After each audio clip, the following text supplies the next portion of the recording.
Policy बाजार पर 1 करोड़ रुपए का टर्म लाइफ इंश्योरेंस केवल 450 रुपए महीने से शुरू।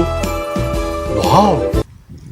सागर भोपाल रोड पर भापेल गांव में कल्पना सिंघई से 2021 में मध्य प्रदेश के राजस्व और परिवहन मंत्री गोविंद सिंह राजपूत के साले हिमाचल सिंह और करतार सिंह ने करोड़ों की ये जमीन खरीदी और अगले ही साल मंत्री और उनके परिवार को दान कर दी। मंत्री जी का ससुराल भोपाल से 80 किलोमीटर दूर सागर जिले के गिरहनी गांव में है, लेकिन परिजनों ने अपने गांव को छोड़कर अच्छी खासी दूरी पर ये जमीन खरीदी। बहरहाल दान में मिली जमीन के चलते सवालों के घेरे में आए मंत्री गोविंद सिंह राजपूत ने एनडीटीवी को जवाब देने के बजाय माइक ऑफ करने की और उसे धकेलने की कोशिश की। कांग्रेस कह रही है कि 58 साल में आपको दहेज मिला है ससुराल पक्ष से।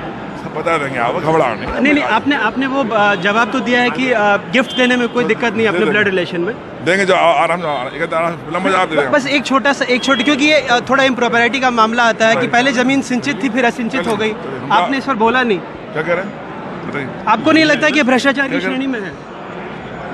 क्या करें और ठीक है आप। तो ये गोविंद सिंह साफ हमारे सवालों से बचते हुए कि किस तरह से ज़मीन सिंचित या असिंचित थी, किसी भी बात का ये जवाब इस पर नहीं दे रहे हैं। हालांकि जवाब इनको देना पड़ेगा कि 50 एकड़ की ज़मीन इतने सालों बाद आखिर इनके ससुराल पक्ष से इनको गिफ्ट मिली और उसमें भी कई नियमों को शिथिल किया गया है। कांग्रेस इस मामले में भ्रष्टाचार के आरोप लगा रही है, मंत्री जी का इस्तीफा मांग रही है। ये शिवराज सिंह जी के मंत्रिमंडल में संभव हो सकता है। देश देखे समझे, प्रदेश भी देखे समझे कि ये वो मंत्री हैं जिन्होंने एक वक्तव्य दिया था कि मैं जनसेवा के लिए सरकार कांग्रेस की गिरा रहा हूँ और जनसेवा मेरा मुख्य उद्देश्य है, इसलिए मैं भारतीय जनता पार्टी में जा रहा हूँ। कांग्रेस मेरी माँ थी, अब मेरी माँ को छोड़ के दूसरी माँ को मैं अपना रहा हूँ। फिर अब 58 साल की उम्र में इनके सालों ने इनको ज़मीन दान में दी है, इनके परिवार को दी है, इनके बच्चों को दी है। जिन सालों के पास टोटल 100 एकड़ ज़मीन नहीं है, उनने 50 एकड़ इनको दे दी और वो भी 2020 में खरीदी हुई ज़मीन इनको दी है। ये अपने आप में ये एहसास कराता है कि शिवराज जी, आपने सरकार बनाने के लिए लूट की छूट दी थी और थोड़ी बहुत नैतिकता शिवराज जी में बची हो। इस प्रदेश ने उनको 4-4 बार मुख्यमंत्री बनाया।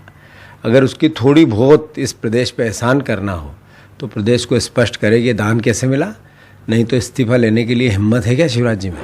ये एक तरह से एक अवैध दहेज जैसा प्रकरण हुआ और असंचित रजिस्ट्री के पहले और रजिस्ट्री होते ही संचित, ये अपने आप में मैं समझता हूँ घपला है और सरकार की राजस्व विभाग की को नुकसान पहुँचाया इस माध्यम से उन्होंने।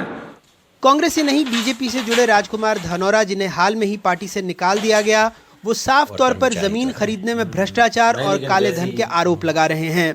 इसमें सीधा फर्जीवाड़ा किया गया है, यह इसमें काली धन का उपयोग किया गया है। सालों के नाम पर एक मंत्री ने अपना जो काला धन है वह ठिकाने लगाने के उद्देश्य से ये सारा षड्यंत्र रचा गया है। इसकी जांच होना चाहिए। मैं सरकार से मांग करता हूँ, माननीय मुख्यमंत्री जी से, माननीय प्रधानमंत्री जी से, कि उच्च पद पर बैठे हुए लोग, मंत्री जैसा दायित्व जिनका राजस्व विभाग और इस तरीके की लूट मचाए हुए, इन पर कार्रवाई करें। मध्य प्रदेश की कांग्रेस सरकार में भी गोविंद सिंह राजपूत राजस्व मंत्रालय संभालते थे, लेकिन कमलनाथ की सरकार गिरने के बाद ये बीजेपी के साथ आ गए और शिवराज सिंह सरकार में भी वही मंत्रालय संभाल रहे हैं। इन्हें ज्योतिरादित्य सिंधिया का करीबी भी माना जाता है। मध्य प्रदेश विधानसभा ने एक संकल्प पारित किया था कि सारे सदस्य संपत्ति का ब्यौरा सदन को देंगे, लेकिन ये वेबसाइट बताती है कि 230 में से सिर्फ 15 सदस्यों ने ब्यौरा दिया है। 30 सदस्यों वाले मंत्रिमंडल में सिवाय मुख्यमंत्री और स्वास्थ्य मंत्री प्रभुराम चौधरी के किसी दूसरे मंत्री ने न खाऊंगा न खाने दूंगा वाली सरकार में संपत्ति का ब्यौरा देना जरूरी समझा।